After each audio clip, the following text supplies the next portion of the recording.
നമസ്കാരം, ഇൻസൈഡിലേക്ക് സ്വാഗതം.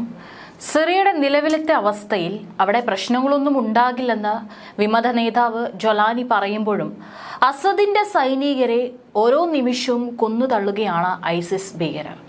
സിറിയയിലെ തെരുവുകളെല്ലാം തന്നെ ഇവർ കീഴടക്കിയിരിക്കുകയാണ്. മധ്യപ്രവിശ്യയിലെ ഹോംസസിലാണ് ഏറ്റവും അധികം അസദ് അനുയായികളെ ഐസിസ് വധിച്ചിരിക്കുന്നത്. ഇങ്ങനെ സ്ഥിതിഗതികൾ രൂക്ഷമായിക്കൊണ്ടിരിക്കുകയാണെന്ന് യൂറോപ്യൻ യൂണിയൻ നേരത്തെ മുന്നറിയിപ്പ് നൽകിയിരുന്നു. എന്നാൽ അത്തരത്തിലൊരു ആശങ്കയും വേണ്ടെന്നാണ് വിമത നേതാവ് ജൊലാനി വ്യക്തമാക്കിയിരിക്കുന്നത്.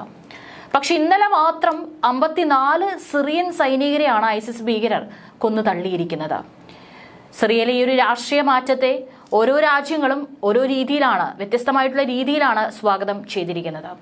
ഏതായാലും നാറ്റോ സ്വാഗതം ചെയ്തുകൊണ്ട് രംഗത്ത് വരുന്നുണ്ട്. ലോകരാജ്യങ്ങൾ പുതിയ സർക്കാരിനെ അംഗീകരിക്കാനുള്ള സാധ്യത ഇതോടുകൂടി വർദ്ധിക്കുന്നുണ്ട്. സുതാര്യവും സമാധാനപരവുമായ ഭരണമാറ്റമാണ് തങ്ങൾ ആഗ്രഹിക്കുന്നത്. പുതിയ സർക്കാരിൽ എല്ലാ വിഭാഗം രാഷ്ട്രീയ കക്ഷികൾക്കും പ്രാതിനിധ്യം ഉണ്ടാകുമെന്ന് പ്രതീക്ഷിക്കുമെന്നാണ് നാറ്റോ മേധാവിയായിട്ടുള്ള മാർക്ക് റൂട്ട് ഇതോടുകൂടി പറഞ്ഞിരിക്കുന്നത്.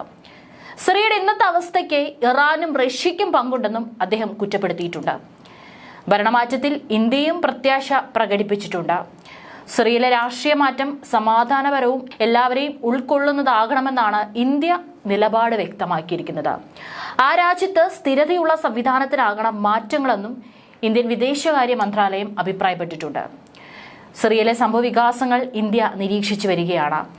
ഡമാസ്കസിലെ ഇന്ത്യൻ എംബസി അവിടെയുള്ള ഇന്ത്യൻ സമൂഹത്തിന്റെ സുരക്ഷയ്ക്കായി അവരുമായി ബന്ധപ്പെടുന്നുണ്ടെന്നും മന്ത്രാലയം തുടർന്നിട്ടുണ്ട്. മാത്രമല്ല, സംഘർഷം തുടരുന്ന സിറിയയിൽ ഇന്ത്യ അവിടെ നിന്നുള്ള പൗരന്മാരെ ഒഴിപ്പിച്ചിട്ടുണ്ട് എന്നുള്ള റിപ്പോർട്ടുകളും പുറത്തു വന്നിട്ടുണ്ടായിരുന്നു. 14 വർഷത്തെ ഭരണം അവസാനിപ്പിച്ച് വിമത സേനാ പ്രസിഡന്റ് ബഷർ അൽ അസദിനെ പുറത്താക്കി 2 ദിവസത്തിന് ശേഷമാണ് ഇന്ത്യ ഇത്തരത്തിലൊരു രക്ഷാദൌത്യം അവിടെ ഏറ്റെടുത്ത് ചെയ്തത്. ചൊവ്വാഴ്ച 75 ഇന്ത്യൻ പൗരന്മാരെയാണ് സിറിയയിൽ നിന്ന് ഇന്ത്യ ഒറ്റയടിക്ക് ഒഴിപ്പിച്ചിരിക്കുന്നത്. എല്ലാ ഇന്ത്യൻ പൗരന്മാരും സുരക്ഷിതമായി ലെബനനിലേക്ക് കടന്നിട്ടുണ്ടെന്നും ലഭ്യമായ വിമാനങ്ങളിൽ അവർ ഇന്ത്യയിലേക്ക് മടങ്ങുമെന്നും വിദേശകാര്യ മന്ത്രാലയം പ്രസ്താവനയിൽ അറിയിച്ചിട്ടുണ്ട്. സുരക്ഷാ സാഹചര്യം വിലയിരുത്തിയതിനെ തുടർന്ന് ഡമാസ്കസിലും ബെയ്റൂട്ടിലുമുള്ള ഇന്ത്യൻ എംബസികളും ഏകോപിപ്പിച്ച ഒഴിപ്പിക്കൽ വിജയകരമായതായി മന്ത്രാലയം അറിയിച്ചു. ആ പ്രസ്താവന എങ്ങനെയാണ്? സിറിയയിലെ സമീപകാല സംഭവ വികാസങ്ങളെ തുടർന്ന് ഇന്ത്യ ഗവൺമെന്റ് ഇന്ന് 75 ഇന്ത്യൻ പൗരന്മാരെ സിറിയയിൽ നിന്ന് ഒഴിപ്പിച്ചു. സെയ്ദ് സൈനബിൽ കുടുങ്ങിയ ജമ്മു കാശ്മീരിൽ നിന്നുള്ള 44 സൈറീനുകൾ ഒഴിപ്പിക്കപ്പെട്ടവരിൽ ഉൾപ്പെടുന്നുവെന്നാണ് പ്രസ്താവനയിൽ പറഞ്ഞിരിക്കുന്നത്. അതേസമയം തന്നെ സിറിയയിലെ ഈ സംഭവ വികാസങ്ങൾ ശ്രദ്ധയോടെ വീക്ഷിക്കുന്നതായി അറബ് രാജ്യങ്ങളും ഇതിന് നിലപാട് അറിയിച്ചുകൊണ്ട് പറഞ്ഞിട്ടുണ്ട്. മിക്ക രാജ്യങ്ങളും ഇപ്പോഴത്തെ നീക്കത്തെ സ്വാഗതം ചെയ്തു. ജനങ്ങളുടെ സുരക്ഷയ്ക്കും സ്ഥിരതയ്ക്കും രാഷ്ട്രങ്ങൾ പിന്തുണ വാഗ്ദാനം ചെയ്തു. സിറിയൻ അതിർത്തിയിലെ ബഫർ സോണിൽ ഇസ്രായേൽ ഇടപെടലിനെയും ഖത്തർ അപലപിച്ചിട്ടുണ്ട്. കാരണം ഇസ്രായേൽ തുടക്കം മുതൽ തന്നെ ഈ കളത്തിലുണ്ട്. സിറിയയിൽ ഐക്യവും സഹവർത്തിത്വവും നിലനിർത്താനാണ് സൗദി ആഹ്വാനം ചെയ്തിരിക്കുന്നത്. ദേശീയ സ്ഥാപനങ്ങളും സംവിധാനങ്ങളും തകർക്കപ്പെടാതിരിക്കാനും രക്തച്ചൊരിച്ചിൽ ഒഴിവാക്കാനും സ്വീകരിച്ച സമീപനങ്ങളിൽ സൗദി സംതൃപ്തി രേഖപ്പെടുത്തിയിട്ടുണ്ട്. സിറിയൻ ജനതയ്ക്ക് എല്ലാ പിന്തുണയും വാഗ്ദാനം ചെയ്യുന്നതിനൊപ്പം രാജ്യം ഭിന്നിപ്പിലേക്കും അനിശ്ചിതത്വങ്ങളിലേക്കും നീങ്ങാതിരിക്കാനും സൗദി മുൻകരുതൽ സ്വീകരിക്കുന്നുണ്ട്. ഇതിനായി സിറിയയുടെ ആഭ്യന്തര കാര്യങ്ങളിൽ ഇടപെടൽ ഒഴിവാക്കി നിർത്താൻ അന്താരാഷ്ട്ര സമൂഹത്തിന്റെ പിന്തുണ ആവശ്യമാണെന്നും സൗദി നിലപാട് വ്യക്തമാക്കി. സിറിയയുടെ ഐക്യത്തിനും പരമാധികാരത്തിനുമായി പിന്തുണ അറിയിച്ചാണ് UAEയുടെയും നിലപാട്. അതായത് അറബ് രാജ്യങ്ങളെല്ലാം തന്നെ വലിയ രീതിയിലുള്ള പിന്തുണയാണ് അറിയിച്ചിരിക്കുന്നത്. ജനങ്ങളുടെ സുരക്ഷയ്ക്കും സ്ഥിരതയ്ക്കുമാണ് മുൻഗണന. ദേശീയ സ്ഥാപനങ്ങളെയും മറ്റും സംരക്ഷിക്കണമെന്നും UAE ആഹ്വാനം ചെയ്തിട്ടുണ്ട്. സിറിയയിൽ ജനങ്ങളുടെ സുരക്ഷയ്ക്ക് ഊന്നൽ നൽകിയ പ്രതിപക്ഷ കക്ഷികളുടെ നിലപാടിനെ ഖത്തർ സ്വാഗതം ചെയ്തിട്ടുണ്ട്. അതേസമയം അതിർത്തിയോട് ചേർന്ന ബഫർ സോണിൽ ഇസ്രായേൽ നടത്തിയ ഇടപെടലിനെയും ഖത്തർ അപലപിച്ചു. അന്താരാഷ്ട്ര സമൂഹം ഇടപെടണമെന്നും ഖത്തർ ആവശ്യപ്പെട്ടിട്ടുണ്ട്.